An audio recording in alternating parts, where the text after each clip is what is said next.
با سلام همدیگران عزیز بینندگان گرامی قدر، با شما هستم شرافدین گدایف. امروز می‌خواستم یک چند نکته را در مورد قضیه مامرود اودینایف قید نمایم. حالا آغاز می‌کنیم از آن همان اظهارات پروکورور گنرالی تاجیکستان که گویا که 5 دکبر سال جاری از جانب کارمندان مقامات قدرتی تاجیکستان اودینایف دستگیر کرده شد و نسبتش به ماده 237 کدکس جنایتی جمهوری تاجیکستان یعنی اوباشی پرونده جنایتی باز کرده شده است. گویا که مامرود اودینایف روزی 29 اکتبر در نزد بینای کمیساریات حربی ترتیبات جمعیتی رو ویران کرده با کارمندان مقامات حفظ حقوق مناسبتی دغلانه داشته باشد کرده باشد. روز 29 در حقیقت انا همون روز فرزندی مامرود اودینایف رو که نامکلف است یا گرفتاری بیماری روحی روانی است که از روی قانونگذاری ممکن نیست جلب آن به صف قوه‌های مسلح تاجیکستان گرفتار به همین کمیساریات می‌آورند. اما اگر آن همون ویدیوها رو شما نظر کنید در کردار و رفتار اودینایف هیچ یک عملی جنایی یا عملی که با ماده 237 کدکس جنایتی گناهکار میکنند دیده نمی‌شود. من بار دیگر تکرار میکنم که اگر رئیس جمهور پسرش امام علی رحمان در خدمت کنه، من پسری من خدمت میکنم. بار دیگر تکرار میکنم من اودینایفم معاون رئیس حزب سوسیال دموکرات بارها من این مسئله برداشته بودم. بارها من گفته بودم که نفرها به طرفان باید نکنن. این آدم دزدی در کمیساریات حربی با گروه‌های مخصوص جنایت پیشه سالهای سال علاقه ادامه داره. من نمیدونم با کدام طرز و اصول. من بارها گفته زده بودم، بار دیگر تکرار میکنم. برمیگردیم به اظهارات مسئولان حزب سوسیال دموکراتی تاجیکستان. من با این چندان باور ندارم که گویا که مامرود اودینایف از آشنای دوم میپرد و پایش جراحت میبردارد. حالا مشغولی مطابقت است و میترسد که خودش را به مقامات تسلیم کند. چرا من حالا چند دلیل‌های دیگر هم دارم، چون خودی انا همین دستگیر کردن این یک دستگیر کردنی با هدف‌های سیاسی است. ببینید وقتی که روزی که مامرود اودینایف عرضه پیشنهاد میکند باید گذراندن یک گردهمایی در نزد قصر پرزیدنت، اوید بالا رفتن نرخ نواها و بد شدن شرایط زندگی مردم و در آنجا هم قید میکند که با شما برای سیاستمداران روز مردم بهتر نمی‌شود. مامرود اودینایف بعد از نشر درخواست گردهمایی در نزد هیکل اسماعیل سامونی دوشنبه 2 هفته پیش ناپدید شده بود. 2 روز قبل در وزارت کارهای داخلی تاجیکستان گفتند رسما او را جستجو ندارند چون برای یافتنش کسی مراجعت نکرده است. یعنی با این پیام‌ها میرسونه، یک پیام‌های سیاسی میرسوند. بعد از این خود شهردار دوشنبه رستم امام علی رحمان با شاهرخ سیدزاده جورش سپارش میدهد که دهان این را بندید و جزای این شخص را که دعوای گردهمایی دارد مقابل پدر من جزایش رو تهید. این عملیات تحت رهبری خود شاهرخ سیدزاده میگذرانند که از یک گروهی مخصوصی مخفی که حالا در دره ورزا از 32 نفر عبارت هستند که 4 نفرشان از اینستروکتورهای خارجی هستند که در آنجا تعلیم میگیرند برای محو کردن مخالفین یا محو کردن شخصانی که برای آنها نالازم هستند. این گروه مخصوصی که تحت رهبری خود شاهرخ قرار دارد به عملیات شروع میکنند. البته در اینجا وقتی که مقامات عملیات میگذراند تمام چاره‌ها رو برای دستگیر کردن میاندیشند، احاطه کردن خانه، وارد شدن به خانه، اینها رو همش رو تاکتیکی هست. مقامات از پایلوچ نیست که از قد کوچه آمده باشند، اونها تعلیم میگیرند هر روز در این مسئله برای دستگیر کردن. چگونه میشود که پایلوچ گرفته رفته باشند در این سردی؟ البته یک ورسیه بسیار هم نادرست است. پس از این خود تلفن مامرود اودینایف مدت 3 روز کار میکنه. مدت 3 روز تمامی خطها سبشنی های مردم رو میخواند در مسنجرش، فیسبوکش، اما با آنها جواب نمیدهد. من با ژورنالیستان، با آنهایی که همیشه در تماس شدم پرسان کردم که چه خیلی است.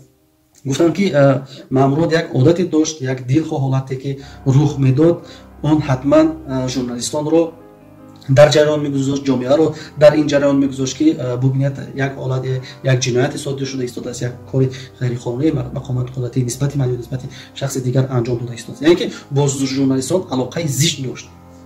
аммо дар муддати 3 рӯзе ки ин ҷиноят болааш содир мешавад, фарзандашро бурда маҳкам мекунанд ва онро ҳам дар шабакаҳо нишон медиҳанд ки ин бо авбошӣ бо дигар тӯҳматҳо ва дар шабакаҳои иҷтимоӣ ҳам садҳо тӯҳматҳои дигар нисбати ин шахс пайдо мешавад. Ин ҳама аз он гувоҳ медиҳад ки Маҳмурод Одинаев дар дасти мақомати қудратии Тоҷикистон буд. Ва дуввуман ки худи рӯзи 24 ана ҳамин ахбори дар Одинаев ки дар дасти Шоҳрух Саидзода аст ки ин амалиёт аз ҷониби ана ҳамин гурӯҳи ҷавонон аз ҷониби Рустам инҳо сурат гирифтааст, ман ана ҳамин ахборро пахш кардам.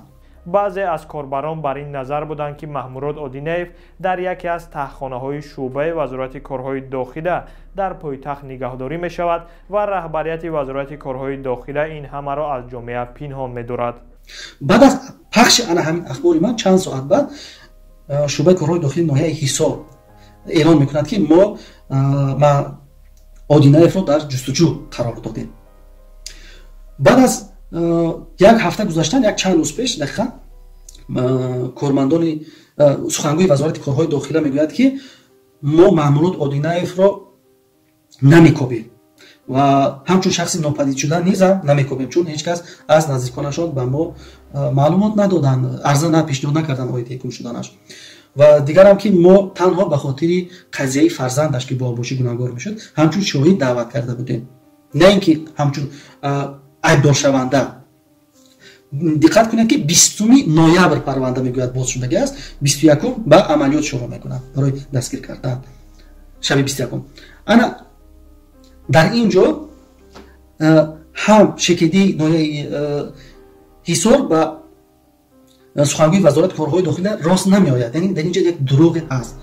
агар шумо намекуфтед чаро имрӯз пас дастгир кардед, чаро гунаҳгор кардед, яъне аз ҳамон рӯз то имрӯз гуфтанд мақомат ки мо хабар надорем, мо намедонем, мо намефаҳмем, яъне худашро ба нодонӣ заданд. аммо вақт муайян кард ки ин дар дасти ана ҳамон Шоҳрух Саидзода аст. ман фикр мекунам ки зиёд кардани вақт ба ҳамон шиканҷаҳое ки нисбати шояд Одинаев анҷом дода бошанд, ҳоло як маълумоте ки масъулони ҳизби социал-демократии Тоҷикистон доданд, гӯё ки подшоҳояшро табобат мекунад, чун мақомот бештар аз пойҳо дар ток мегзоранд, дастҳо дар пок мегзоранд ва шояд ки дар пойҳояш аз шиканҷа истифода бурда бошанд ва гуфта ва инро далел оварда бошанд ки на ин дар натиҷаи чӣ шудааст, аз боло уфтодан, яъне аз боло паридан ба замин. яъне ин версия ман фикр мекунам инҷа як шиканҷа шудааст ва шиканҷа низ ана ҳамон вақт дар ҳамон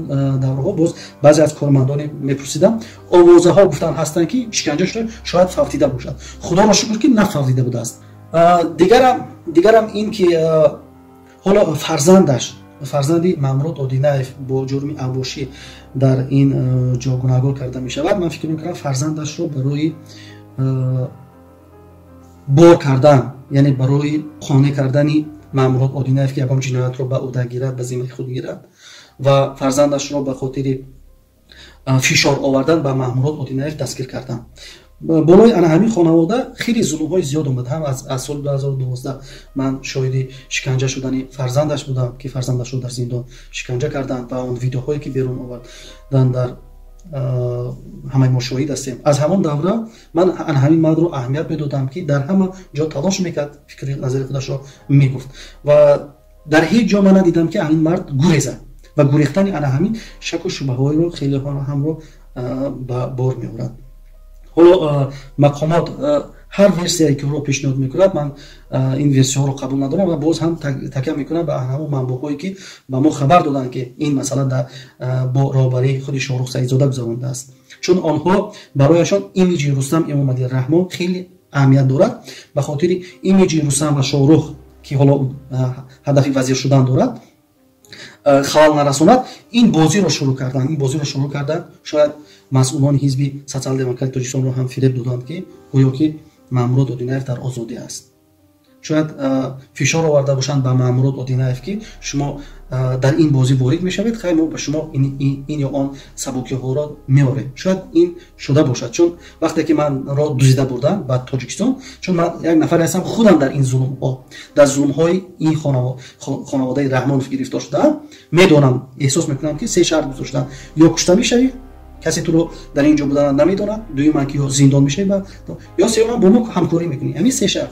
ببینید انا همین سه شرط شاید که یکی از همین بازی ها را راه اندازی کنند، چون آنها دیدن که در این مدت بسیار سر و صداها در شبکه‌های اجتماعی بسیار شد، مردم سوال میکردند که مامورات ادینایف در کجا است، در چی احوال است. این یک حالت تشویش آور رو برای مقامات قدرتی روز تا روز به بار آورد. آنها خواستند که در آخر اعتراف کنند که مامورات ادینایف در دست ما است. البته همه تلاش های ما به یک منفعتی آورده میرساند، یعنی یک وضع یک شهروند رو بهتر میکنند که حالا مقامات پنهان میداشت که در دستشان بود، اما پنهان حالا رسما اعتراف کرد که در دست ما است. چون اینها جنایت صادر میکنند، به خاطر پیچاندن این جنایت خودشان دیگر به همه راه میروند، به همه فریب و نیرنگ ها میروند. به این خاطر من باز هم فکر میکنم که اگر هر عملی که صادر شود، حالا فرزندش در دست مقامات جنایتکار، مقامات جنایت پیشه امام علی رحمان است، اگر فرزندی من هم میشد، شاید من با بعضی شرط و شرایطی که آنها پیشنهاد میکردن میرفتم. برای من هم شرط شرایط پیشنهاد کردم. وقتی شما با جنایتکار، با یک اوباش، با یک راهزن ها روبرو میشید، آنها نه خدا دارند، نه ایمان دارند، نه شرف دارند، هیچ چیز ندارند، نه قانون برای آنها اهمیت دارد. برای این خاطر من فکر میکنم که هر عملی هم که مامورات ادینایف میکند درست است. برای این خاطر باید که ما در این عمل ها بی‌طرف نباشیم و تلاش کنیم که صدای خودمون رو بلند کنیم و تا اینکه این برادر آزاد شود. من اون چیزی که از مامورات ادینایف میدونم، میشناسم، این نفری نبود که گرفته به جا شود، این نفری نبود که مدت اینقدر وقت با رسانه ها چیزی نگوید، نفری نبود که یک ویدیو، یک ثبت از خودش نپرتاید.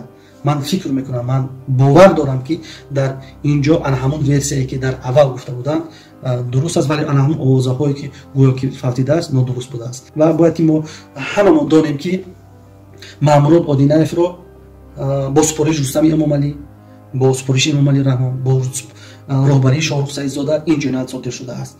این جنایت است، این دستگیر کردن انا همین شخص از جانب انا همین توده جنایتکار یک جنایت است. ما در مقابل این جنایت باید خاموش نباشیم. آزادی مامورات آزادی من و شما است. اگر ما به این چشم پوشیم، پس به آزادی خودمون چشم پوشیدیم.